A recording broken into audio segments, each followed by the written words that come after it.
बात कर रहे थे दोस्तों एंटरप्राइज के ऑब्जेक्टिव्स एंड कंस्ट्रेंट्स, और यहां तक हमने डिस्कशन कर लिया था। तो ये दो महान व्यक्ति है 1932 में, बर्ली साहब एंड मीन्स साहब, इन्होंने कुछ बताया that in large business corporations management is separated from ownership. Owner कौन? मालिक कोई और। मालिक ने सिर्फ पैसे लगाए, मैनेज कर रहे बड़े बड़े दिग्गज मैनेजर्स। तो मैनेजर्स ने अपना पावर लगाया, डिस्क्रिशनरी पावर, मतलब जो मैनेजर है, मैनेजर होने की हैसियत से, साहब you have trusted me so please let me do my job. कौन से भाई साहब का मॉडल था? Maximization of managerial utility function. तो अपने को यह ध्यान रखना कि ये मॉडल था विलियमसन मॉडल। सो ये मैनेजर्स लोग का बिहेवियर का स्टडी हो रहा है, विलियमसन कुछ स्टडी कर रहा है, बर्ले कुछ बोल रहा है, मीन्स कुछ बोल रहा है। और आज के दिन में तो दोस्त हम लोगों को कुछ बोलने का दरकार नहीं, तो अंडरस्टूड सी बात है भाई। द ओनर्स, जो शेयर होल्डर्स है of joint stock company, prefer profit maximization. अब जो ओनर है, मालिक है, वो तो बोले भैया अपने को पता नहीं, अपने को प्रॉफिट से मतलब, तो भैया तुमको प्रॉफिट से मतलब, मैं मैनेजर, तो मैं तो बोलूंगा भाई साहब देख लीजिए, अगर आपको प्रॉफिट से मतलब है, अगर मैं काम ही नहीं करूंगा तो नुकसान हो गया ना। आपका 10 लाख का नुकसान हो गया कि नहीं? इतना ही तो आप आके बैठ जाइए ना, आप संभाल लीजिए। अरे मालिक बोला नहीं नहीं, मैं तो गोल्फ खेलने जा रहा हूं यार, तू ही संभाल। अरे तेरे को एसी चाहिए ना, ले ले। तेरे को गाड़ी चाहिए ना, ले ले। तेरे को थोड़ा लग्जरी चाहिए, ले ले भाई। तो मेरे को प्रॉफिट देते रहे, बाकी तेरे को जो चाहिए तू भी लेते रहे। ये जहां प्रॉफिट होता है ना दोस्त, अगर गाय बहुत ज्यादा दूध दे रही है और मैं ग्वाला हूं, तो थोड़ा सा दूध मलाई मक्खन तो पहले मैं मारूंगा यार, मालिक के पास तो बाद में जाएगा। सोच के देखो, एकदम देसी एग्जांपल। गाय मालिक की, गाय का चारा भी मालिक का, मैं गाय को मेंटेन कर रहा हूं, उसका भी पैसा ले रहा हूं मालिक से, बट अल्टीमेटली गाय जब दूध दे रही है तो बिना पानी का दूध तो भैया पहले मैं पी रहा हूं। राइट और रॉन्ग? तो भैया ये तो है ही। सो कंपनी के जो मालिक है, share holders, they want maximization of profit, but managers maximize their own utility function. भैया तेरे को प्रॉफिट चाहिए, देंगे, बट अपने को भी तो जो चाहिए वो मिलना चाहिए कि नहीं, तो भैया वो भी लेंगे, subject to a minimum profit rather than maximizing profit. अगर भैया खुद ही ओनर, खुद ही मैनेजर, तब तो भैया 100 करोड़ का टारगेट नहीं भैया, 150 करोड़ का टारगेट है। तो खुद ही ओनर, खुद ही मैनेजर, तो भैया गाड़ी भी नहीं चाहिए, एसी भी नहीं चाहिए, पैसा बचाना है ना। सिंपल लॉजिक का बात है। और किसी और का ओनर, किसी और का पैसा, सारा प्रॉफिट तेरा, सारा मेहनत मेरा तो नहीं भैया। मेहनत कर रहे हैं, तेरे को कमा के दे रहे हैं भैया, अपने को भी देखना होगा। और तू सीधा उंगली से घी नहीं निकलेगा तो उंगली टेढ़ा करना आता है मेरे को। तो ये सब बात है सीधा सीधी। तो अगर खुद का ही सब कुछ है, मैनेजमेंट भी खुद का, पैसा भी खुद का, तो utility maximization implies that in choosing an output level, the entrepreneur owner considers not only the money profits which he will make, भैया आउटपुट ज्यादा होगा तो ज्यादा पैसा कमाएंगे, तो वो तो है ही, but also the sacrifice of leisure which he would have to make in doing the necessary activity for producing that level of output।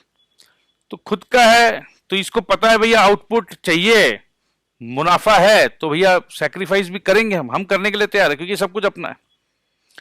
Second, in the case of large joint stock companies, अब ये large joint stock है, पैसा share holders का है, मैं manage कर रहा हूं। The utility function of managers और executives of these companies, large company तो there are not only one single manager, बहुत सारे managers, include not only the profits which they earn for the shareholders, but also the promotion of sales, maintaining lavish offices, seeking to have large member of staff under their supervision, etc. खुद का जब रहता है ना भैया, तो staff नहीं रखते हम लोग ज्यादा। स्टाफ रखेंगे तो दिल पे चोट पहुंचता, भैया पैसा देना पड़ता है। अरे यार पैसा नहीं देते तो ये पैसा मेरा प्रॉफिट का था। अब मालिक कोई और है ना, जब कोई और मालिक रहता है दोस्त, तो दे दनादन स्टाफ रखो, वो स्टाफ तो आपको सर्व करेंगे ना, पैसा मालिक का लगेगा।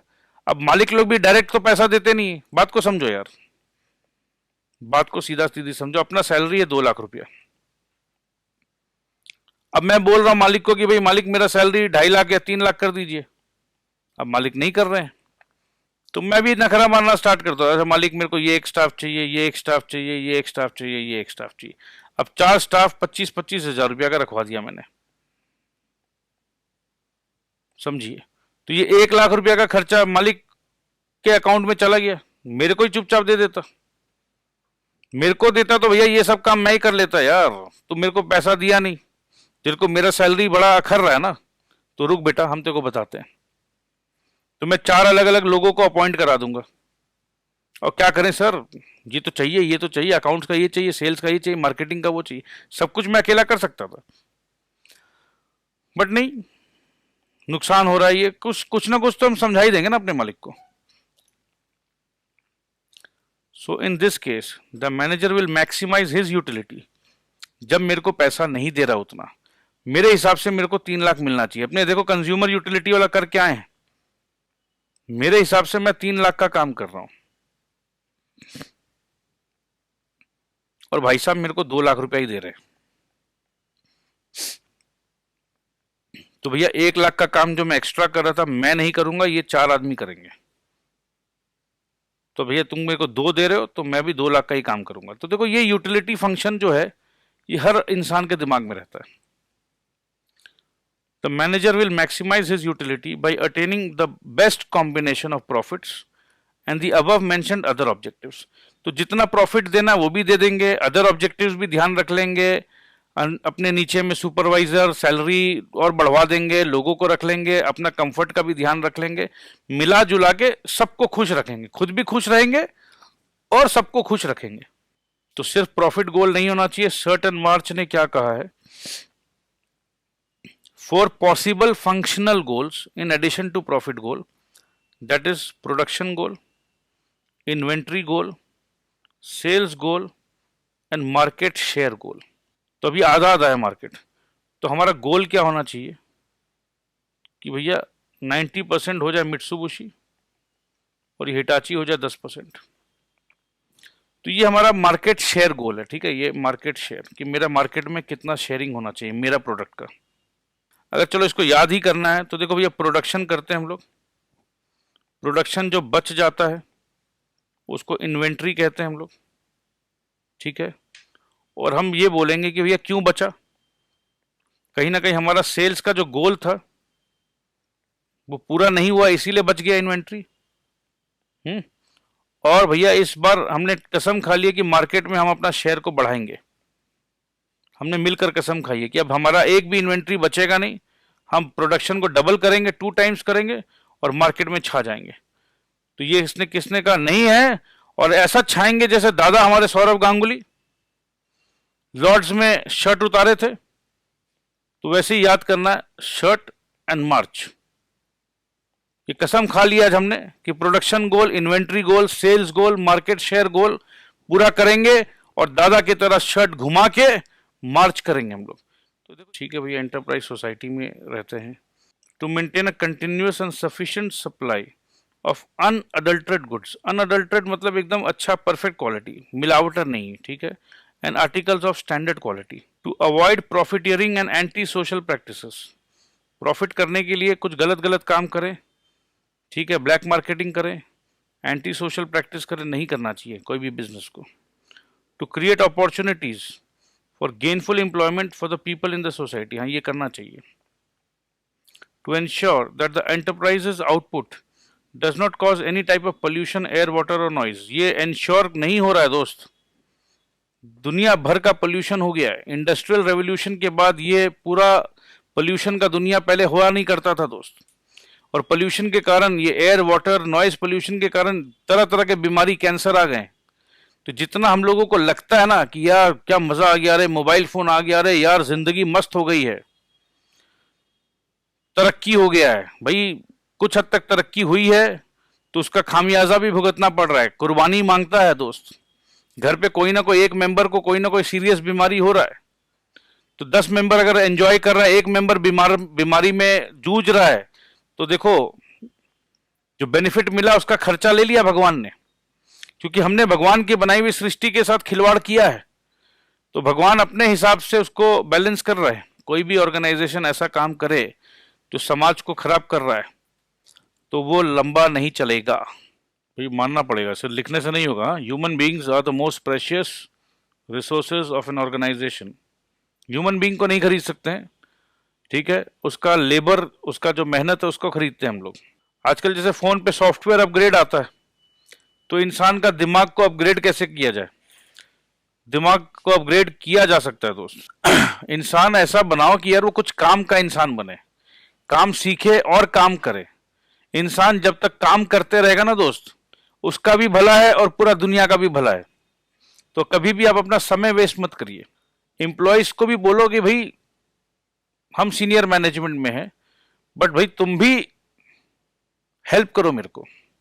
सीनियर लेवल पे बैठकर नीचे लेवल पे एम्प्लॉयज को पूछते हो, भैया आप बताइए क्या करना चाहिए, तो अचानक से उनके अंदर में एक इंटरेस्ट डेवलप हो जाता है, तो एक आपसी ट्रस्ट डेवलप होता है। अगर एंटरप्राइज अपना काम सही तरीका से करेगा, तो एम्प्लॉय का लॉयल्टी, ईमानदारी, वफादारी सब अपने आप मिल जाएगा। An enterprise should endeavour, endeavour मतलब make efforts for fulfillment of national needs and aspirations and work towards implementation of national plans and policies. National plans and policies government बनाती है। काम करने का, प्रोग्रेस करने का सबको बराबर का हक मिलना चाहिए। शहर का बच्चा जो इंग्लिश मीडियम बैकग्राउंड से है और एक विलेज का बच्चा जहाँ इंग्लिश मीडियम स्कूल है ही नहीं, जब ये दोनों ये विलेज का बच्चा आता है शहर में, सिटी में इंटरव्यू देने जॉब के लिए, तो इस विलेजर को इग्नोर कर दिया जाता कि नहीं नहीं भाई तुमको तो नहीं आता इंग्लिश, तुम्हारे तो अंदर पर्सनालिटी नहीं है। अरे भैया मेरे को सिखाया नहीं, अब नहीं सिखाया तो यार हम नहीं कर सकते कुछ। तो इसको चांस कहाँ मिल रहा है? इसको चांस नहीं मिल रहा है। तो जब इसको चांस नहीं मिल रहा तो इनइक्वालिटी हो गया ना, इक्वल नहीं समझा जा रहा। तो ये एक नेशनल मुद्दा है दोस्त कि इस इनइक्वालिटी को कम करना चाहिए और इसमें हर बिजनेस ऑर्गेनाइजेशंस को हेल्प करना चाहिए। तो बीएसीए क्लासेस इस मुद्दे को बहुत जोरों का पकड़ रखा है, राइट। बीएसीए क्लासेस चाहता है कि वो इंडिया के रिमोट विलेजेस तक पहुंचे। ये इनइक्वालिटी जो है कि भाई रिमोट विलेजेस में बच्चे बोलते हैं कि भाई मेरे को अच्छा क्वालिटी का कोचिंग नहीं मिल रहा है, तो दोस्त ये इनइक्वालिटी को हटाने के लिए हम काम कर रहे हैं। तो आपको हम आपके घर, आपके मोबाइल फोन तक पहुंच गए हम आपके पास। तो ये नेशनल ऑब्जेक्टिव है और इस नेशनल ऑब्जेक्टिव में काम करते हुए मेरे को बेहद शांति मिलती है भाई। और जिस प्रकार से इंडिया के कॉर्नर कॉर्नर से बच्चे हमसे जुड़ रहे हैं, विश्वास करो बहुत सुकून मिलता है, बहुत शांति मिलता है। सो ये रिमूव इनइक्वालिटी अभी तक हमने किताबों में पढ़ा है, बट टेक्नोलॉजी के मदद से हम आगे आ रहे हैं। और यस, जिस दिन हमारे देश में दोस्तों ये इनइक्वालिटी ऑफ अपॉर्चुनिटीज को हम हटा देंगे, विलेज के बच्चों को भी बराबर का अपॉर्चुनिटी मिलेगा शहर के बच्चों से कॉम्पीट करने का, तब हमारा देश कितना ज्यादा मजबूत होने वाला है, इसकी कल्पना भी मेरे ख्याल से कोई नहीं कर सकता। ये कल्पना करने की क्षमता तो मेरे अंदर भी शायद नहीं है, बट जो एक अंदर से एहसास आता है दोस्तों कि अगर 95%, क्योंकि मैं ये मानता हूं कि 5% अपॉर्चुनिटी मिलता है विलेजेस को, शायद वो भी नहीं मिलता। तो ये 95% अपॉर्चुनिटी जो नहीं मिलता, ये यहां जिस दिन चला जाए तो हमारा देश कितना ज्यादा मजबूत हो जाए। तो दोस्त ये भावना तो है।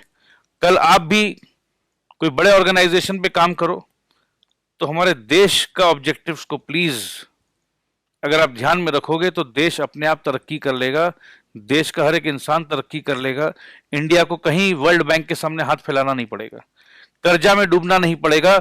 ये जो एक डॉलर जो है, डॉलर बोलता है 65 रुपीज, तो डॉलर मजबूत और हमारा रुपया 65, वहां $1 और हमारा $1 इज इक्वल टू 65। एक दिन ऐसा आ जाए कि डॉलर इज इक्वल टू ₹1, देखो मजा, इंडिया और अमेरिका एक।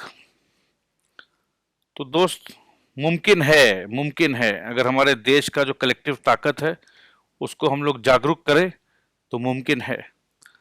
तो चलिए आगे देखते हैं। To remove inequality of opportunities and provide fair opportunity to all to work and progress. तो भैया ये प्रोग्रेस करने का अपॉर्चुनिटी सब बच्चे के पास है। BACA क्लासेस, आपको CA फाउंडेशन का कोर्स फुल डिटेल में इंग्लिश में है, उसको पूरा कोशिश करके हिंदी में कन्वर्ट कर रहा हूं आपके लिए। अपॉर्चुनिटी मिल रहा है, बराबर का तरक्की करने का चांस मिल रहा है, और बेहद खुशी होगी जब विलेजेस, रिमोट विलेजेस के बच्चे CA फाउंडेशन को क्लियर करेंगे। ये सपना है दोस्त, और ये मेरे को पूरा यकीन है कि ये सपना बहुत जल्द पूरा होने वाला है और देश बदलेगा। देश में क्या प्रायोरिटी है उसके हिसाब से प्रोड्यूस करो। एक टाइम था जब हमें वीट इंपोर्ट करना पड़ता था, तो वीट अगर हमारे पास नहीं है तो हमको वीट प्रोड्यूस करना चाहिए ना। सेल्फ रिलायंट मतलब हमको किसी और दूसरे कंट्री से मदद नहीं लेना पड़े। तो गवर्नमेंट का बहुत सारा प्लान्स है, national skill development corporation NSDC, ठीक है। यहाँ पर ये चाहते हैं, गवर्नमेंट चाहते हैं कि भाई स्किल्स सीखो, स्कूल एजुकेशन नहीं मिला, ये नहीं मिला, वो चक्कर में मत रहो, कुछ ना कुछ सीखो, कारपेंट्री सीखो, प्लम्बिंग सीखो, कुछ सीखो, इलेक्ट्रिशियन सीख बन जाओ। तो कुछ बनोगे तो कहीं ना कहीं जॉब है, कुछ ना कुछ कर पाओगे। अब अगर क्वालिटी को इंफीरियर से सुपीरियर बनाना हो थोड़ा सा, तो समझ लो better grade of steel use करना है। Better grade of steel use करते के साथ क्या होगा, प्रॉफिट डाउन हो जाएगा। क्वालिटी अच्छा हो जाएगा बट प्रॉफिट डाउन हो जाएगा। प्रॉफिट डाउन होगा तो ये प्रॉफिट मैक्सिमाइजेशन वाला जो है गोल, ये अचीव नहीं होगा। तो दोनों गोल का आपस में लड़ाई हो जा रहा है। तो ये तो होता ही है। तो लेटेस्ट टेक्नोलॉजी जहां यूज करते हैं वहां मैन पावर या ह्यूमन मैन पावर को हमको बात देना पड़ता है। तो उस जगह पे सोशल रिस्पॉन्सिबिलिटी में कॉन्फ्लिक्ट आता है। तो कितना ही बात कर लो, अभी तो कोई कॉन्क्रीट डेवलपमेंट नहीं हुआ है, ठीक है। अब अपने एक काम करते हैं, एक ही चीज मान के चलेंगे, profit maximization is our main goal. घूम फिर के कहां आ गए, आपको ले आके खड़ा कर दिए कि प्रॉफिट मैक्सिमाइजेशन। अगर कुछ और मेंशन है तो देख लेना कि एंटरप्राइज बहुत कुछ करना चाहे बट बहुत कुछ नहीं कर पाता। क्यों नहीं कर पाता? Lack of knowledge and information. तो बहुत सारा इंफॉर्मेशन नहीं होने के लिए प्रेडिक्शन नहीं कर पाते। सिमिलरली मतलब अभी का नहीं बता पा रहे तो बाद का क्या बताएंगे। Let alone for the future years का मतलब ये कि लेट अलोन मतलब उसको छोड़ दो, अकेला छोड़ दो भैया, फ्यूचर का तो बात छोड़ ही दो।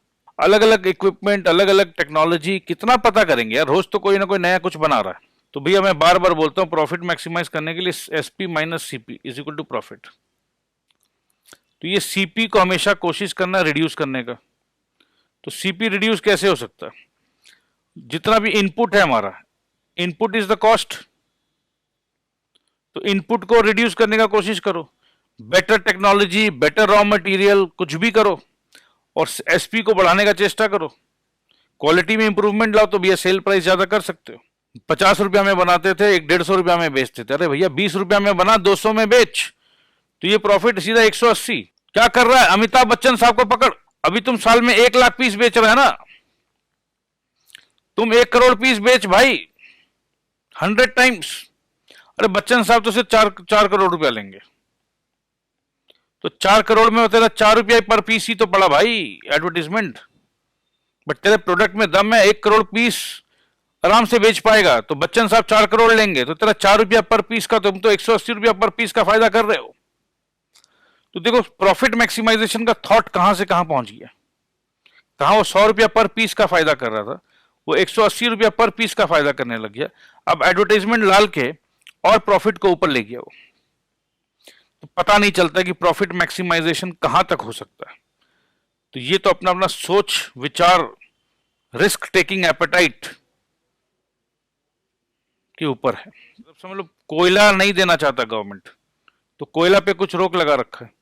इन practice there are several hindrances for free mobility of labour and capital.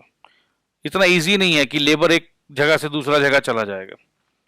For example, trade unions में place several restrictions on the mobility of labour और specialised training may be required to enable workers to change occupation।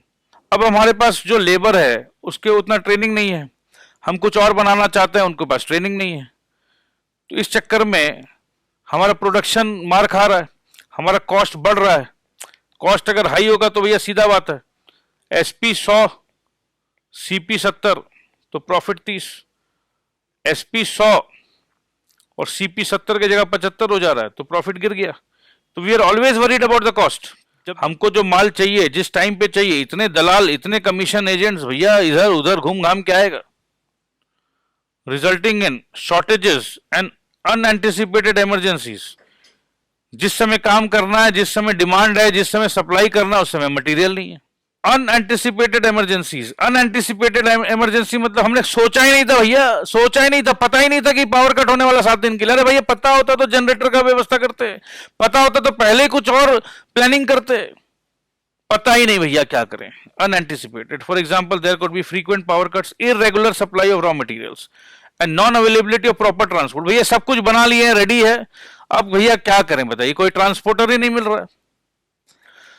सब कुछ कर लिए, मेहनत कर ली, अब अगर जब तक माल मेरा नहीं जाएगा सामने वाले पार्टी तक, अब भैया एक बात बताइए, उसको अक्टूबर में माल चाहिए।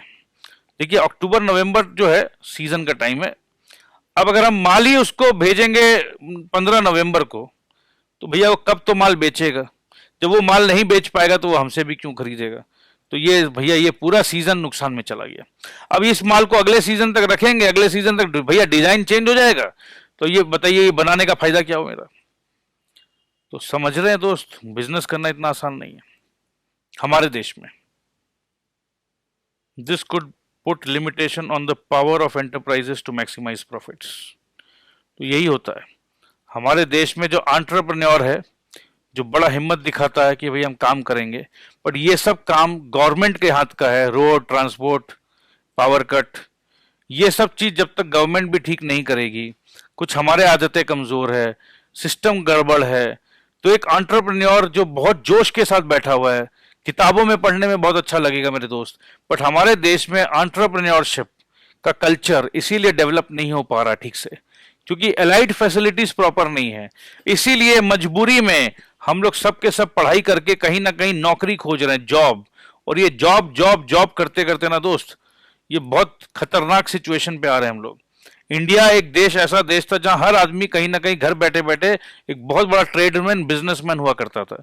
तो बिजनेस क्लास हो रहा है धीरे धीरे खत्म, और हर आदमी अगर सर्विस क्लास, जॉब क्लास में आ जाए और सिर्फ बड़े बड़े कुछ उद्योगपति वही सारा कुछ संभाले, तो ये खतरा का घंटी है मेरे दोस्त। तो बहुत कुछ होता है, सरकार बदल गए, उनके पॉलिसीज बदल गए, उनके प्लान बदल गए, लोकेशन बदल गया, बहुत कुछ होता है देश में भाई। ये हम लोग डिटेल में पढ़े हैं बिजनेस एंड कमर्शियल नॉलेज में, ये डिटेल में चर्चा हुआ है।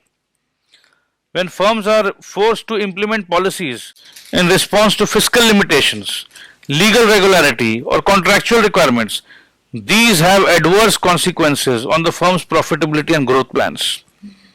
जब कोई भी कॉस्ट बढ़ेगा, मैंने अभी क्या बताया, सीपी बढ़ेगा तो प्रॉफिट डाउन हो जाएगा, तो ये बार बार सीपी बढ़ने का बात कर रहा है, and affect the budgets and financial plans of the firm. जो बजट बनाया था वो बजट फेल हो गया है। Significant constraints are also imposed on the inability of firms to find skilled workforce on competitive wages. Skilled workforce, अब भैया मैं एमबीए किया हूं यार, अपने को 2 लाख का सैलरी मिलना चाहिए, अब तुम बोलो भैया 40,000 में काम करोगे, तो भैया जोड़े हाथ हम चले बाहर, तो विदेश के कंपनी में चले जाएंगे, हमको 4 लाख रुपया देगा, इंडिया हमको 40,000 रुपया देता, तो क्या करें बताइए। आइए देखते हैं एंटरप्राइज के भी कुछ प्रॉब्लम्स होते हैं। तो an enterprise faces a number of problems from its inception, मतलब birth, through its lifetime and till its closure. मतलब ये तो इंसान वाला बात कर दिया भाई, कि जब से पैदा हुए हैं तब से तकलीफ झेल रहे हैं, और ये तकलीफ उसी दिन खत्म होगा जिस दिन हम मर जाएंगे। तो जैसा देश वैसा भेष, जैसा सिचुएशन, ये सब हम लोग बीसीकी में पढ़े हैं, ठीक है। Environment, internal environment, external environment. The problem is that these objectives are multifarious, multifarious मतलब diverse, बहुत अलग अलग टाइप के objectives है, and very often conflict with one another. The objective of maximizing profits, ये अभी हम just पढ़ के आ चुके, वापस से पढ़ रहे हैं, is in conflict with the objective of increasing the market share, which generally involves improving the quality, slashing the prices, etc. Thus the enterprise faces the problem of not only choosing its objectives but also striking a balance between them. तो ये तो enterprise का problem है जो हम जानते हैं, समझते हैं और मानते हैं। के लिए एक होता है प्रोडक्शन इंपॉर्टेंट और एक होता है सेल्स। माल बने और बिके नहीं तो बेकार, और माल बिक्री तो हो जाए बट बनने का पोजीशन नहीं है, डिमांड है बट हम बना नहीं पा रहे। तो ये बैलेंस रखना जरूरी है। कई बार ऐसा होता है कि ये हमारा प्लांट है, 5 किलोमीटर में रॉ मटेरियल, 5 किलोमीटर में मार्केट, तो कितना मजा है, एकदम बीचों बीच है हम। ठीक है, तो देखना है मेरे को कि प्लांट मेरे को रॉ मटेरियल के बगल में रखना है जिससे रॉ मटेरियल तुरंत मिल जाए, तुरंत प्रोडक्शन हो जाए और मैं ट्रांसपोर्ट के through all over the world भेज दूं, या मेरे को और नियर द मार्केट। तो नियर द मार्केट तो देखो तभी रखेंगे हम जब मेरा मार्केट लिमिटेड हो। अगर मेरा एक ही मार्केट है, let's say my market is only Delhi, तो दिल्ली ही माल बिकना है तो भैया चलो दिल्ली के यहीं पर फैक्ट्री बना लेते हैं, अच्छा रॉ मटेरियल मेरा कहीं से भी आ जाए। और अगर मेरे लिए market is the entire world तो मैं फैक्ट्री वहीं रखूंगा जहां मेरे को सबसे सस्ता रॉ मटेरियल मिले। It has to consider cost such as cost of labour, facilities and cost of transportation. सारा चीज को ध्यान में रखेंगे कि क्या बेटर है मेरे लिए।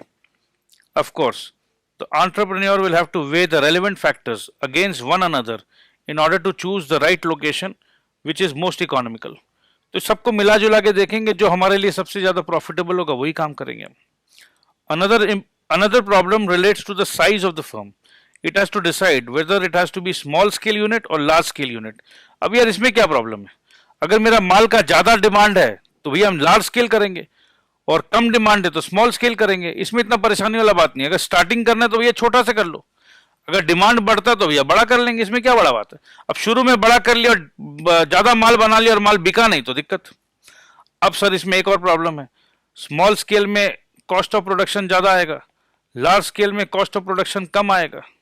तो मार्केट सर्वे तो भैया इस प्राइस को लेकर हुआ है, तो ये सब प्रॉब्लम्स आ जाता है कि समझ में नहीं आ रहा क्या करे, लार्ज करे, स्मॉल करे, कैसे करे, यहां करे, वहां करे, कहां करे। Due consideration will have to be given to technical, managerial, marketing and financial aspects of the proposed business before deciding on the scale of operations। जैसे बताया ना किस स्केल में काम करें, तो टेक्निकल एस्पेक्ट देखो, मैनेजरियल एस्पेक्ट देखो, मार्केटिंग एस्पेक्ट देखो, फाइनेंशियल एस्पेक्ट देखो कि अपने पास पैसा का कोई कमी नहीं है, अपने पास बहुत बड़े बड़े पार्टनर्स है। अरे जब तेरे पास इतना पैसा है तो फिर क्या दिक्कत है, फिर लगा यार लार्ज स्केल कर, और तेरे पास तो मार्केटिंग भी अच्छा है, ये भी अच्छा है, वो भी अच्छा है, सब कुछ अच्छा है, चल लार्ज स्केल कर, देखा जाएगा, राम का नाम लेके कूद जा। And the required volume of production, भाई कितना वॉल्यूम चाहिए, बहुत बड़ा वॉल्यूम चाहिए, तो इस वॉल्यूम के लिए ऐसा प्लांट, ऑटोमेटिक प्लांट चाहिए या ऐसा सेमी ऑटोमेटिक प्लांट चाहिए। As a rule production on a large scale involves use of elaborate, specialised and complicated machinery and process. Quite often the entrepreneur has to choose from among different types of equipments and processes of production. अलग अलग process, अलग अलग दाम, अलग अलग cost. An enterprise has to undertake not only physical planning but also expert financial planning. Financial planning involves determination of amount of funds required for the enterprise with reference to the physical plans already prepared, assessment of demand and cost of its products, estimation of profits on investments and comparison with the profits of comparable existing concern, and find out whether the proposed investment will be profitable enough, determining capital structure and appropriate time for financing the enterprise। These are all very simple। अगर इसको एक बार और पढ़ लेंगे तो आपको समझ में आ जाएगा, समझाने का कुछ नहीं है। Problems relating to organization structure। An enterprise also faces problems relating to organizational structure। It has to divide the total work of the enterprise into major specialized functions and then constitute proper departments for each of the specialized functions। Not only this, the functions of all the position and levels would be clearly laid down in the interrelationships। भाई ये president, ये vice president, ये manager, ये CEO, ये finance, ये बहुत कुछ बनाना पड़ता है। In terms of span of control, authority, responsibility, etc. should be properly defined। In the absence of clearly defined roles, the relationships of the enterprise may not be able to function efficiently। अब ये clash हो रहा है, किसके पास क्या authority है, किसके पास क्या पावर है, ये सब पता होना चाहिए। कौन किसको बॉस बोलेगा, कौन किसको रिपोर्ट करेगा, कौन किसका ऑर्डर लेगा, तो ये सब भी इंपॉर्टेंट है। अगर सारा दिन आपस में ही लड़ते रहेंगे तो काम कब होगा? Proper marketing of its products. अब प्रोडक्ट बन गया, मार्केटिंग करना इंपॉर्टेंट है। प्रोडक्ट एंड सर्विसेज का मार्केटिंग करना is essential for the survival and growth of an enterprise.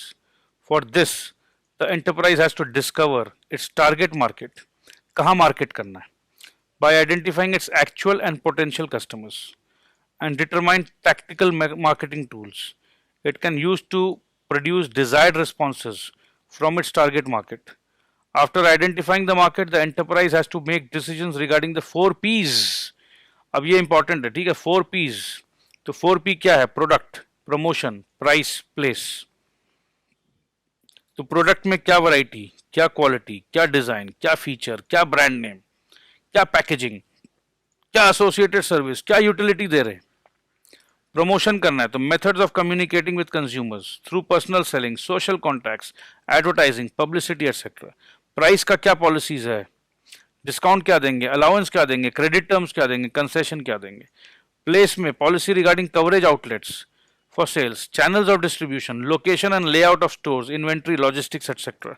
तो कितना कुछ प्रमोट करना पड़ता है, कितना कुछ प्लान करना पड़ता है, कितना कुछ डिस्कस करना पड़ता है। सब कुछ हो गया, देश का कानून बोलकर भी कुछ चीज है भाई। So problems relating to legal formalities.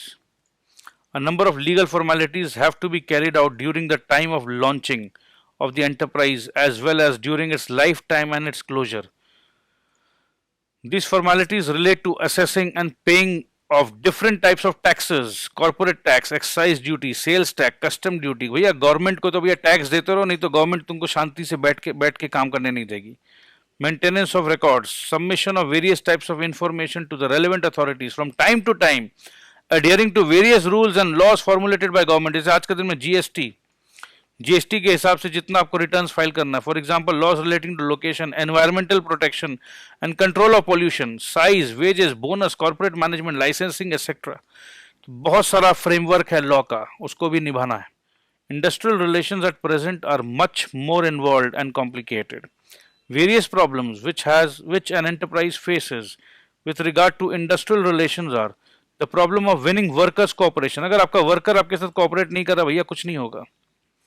The problem of enforcing proper discipline अगर आप एनफोर्स नहीं कर रहे हो तो काम टाइम पे नहीं होगा, प्रोडक्शन कम होगा among workers. The problem of dealing with organised labour and the problem of establishing a state of democracy in the industry by associating workers with the management of industry. तो ये important है दोस्त, ये worker वाला point थोड़ा सा important लग रहा है, इस पर ध्यान दीजिएगा, खास करके ये 3-4 लाइन। तो दोस्त आज के लिए we stop here, but learning never stops and also loving. हाँ, तो हमेशा प्यार करते रहो।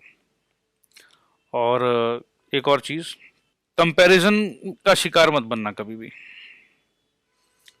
भगवान हर इंडिविजुअल को भगवान ने कुछ ना कुछ स्पेशल रिवॉर्ड्स दिया है। तो आपका जीवन का मेन मकसद होना चाहिए उन रिवॉर्ड को खोजो। और वो रिवॉर्ड कहां मिलेगा? आपका इनर रिफ्लेक्शन में। इनर रिफ्लेक्शन किसके बारे में करोगे? अरे भैया खुद के बारे में, योर सेल्फ। ठीक है, या इसको बोलते सेल्फ रियलाइजेशन। पर आज के दिन में बहुत बड़ा समस्या है दोस्त, अपने बारे में नहीं जानना चाहते हम, हमें सामने वाले के बारे में जानना है। हम हमारे बारे में क्या सोचते हैं, हमारा हार्ट, हमारा लिवर, हमारा थॉट्स क्या है, उससे कोई मतलब नहीं है। सामने वाला हमारे बारे में क्या सोचता है, भैया बर्बाद हो जाओगे। ठीक है, सो प्लीज एक गुजारिश है, एक तहे दिल से गुजारिश है, हाथ जोड़ के गुजारिश है। लो हाथ जोड़ लिया, हाथ जोड़ के गुजारिश कर रहा हूं, अपना इनर सेल्फ जो है, तुम्हारा इनर सेल्फ में सारा पावर तुम्हारे अंदर में है। सिर्फ इसको पहचान लो, तुमको भगवान ने क्या गिफ्ट दिया है, उस गिफ्ट को पहचान लो। हर व्यक्ति बहुत अच्छा होता है, बहुत सच्चा होता है। ये कंपैरिजन में वो घबरा जाता है, उसको सम्मान का लालच हो जाता है। तो ये सम्मान का लालच समाज से मत करो, किसी और से मत करो। अपने आप को सम्मान कर सको वैसा काम करो। अपने नजर में खुश रहो, अपने नजर में ये रहो कि yes I am doing hard work, I am happy for my self. अपने नजर से गिर जाते हो ना, तो झूठ बोलना चालू करते हो, झूठ का सहारा लेते हो। मत लो, कोई दरकार ही नहीं है यार। मस्त रहो, बिंदास रहो, किसी को खुश करने का कोई दरकार नहीं है, अपने आप को खुश करो। और ज्यादा ज्ञान नहीं देंगे भाई, चलो ठीक है, आराम करो, मौज में रहो बस। चलो take care, bye bye, love you all.